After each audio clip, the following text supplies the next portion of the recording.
Hello বন্ধুরা, কেমন আছেন সবাই? আজকে আমি খিচুড়ি রান্না করব।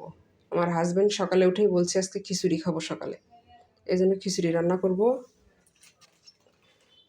মসুরের ডাল দিয়ে।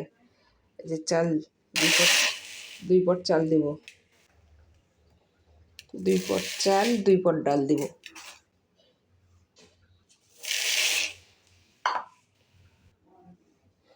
এই যে 2 পট ডাল, 2 পট চাল, 2 পট ডাল।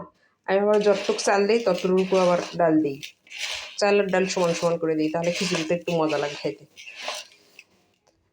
খিচুড়ি করব, বেগুন ভাজি করব, আলু ভাজি করব, আর ডিম ভাজি করব। এগুলো কেটে পরিষ্কার করে নিয়েছি। খিচুড়িটা আগে বসে দেবো, তারপর ভাজিগুলো করব। সঙ্গে থাকেন, আমি রান্না করি।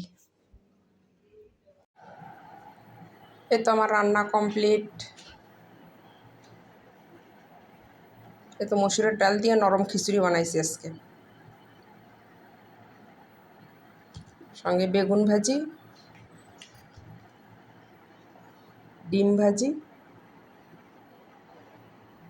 আলু ভাজি। আলু ভাজি আমার ছেলের খুব পছন্দের একটা খাবার। সঙ্গে লেবু। কেমন হয়েছে?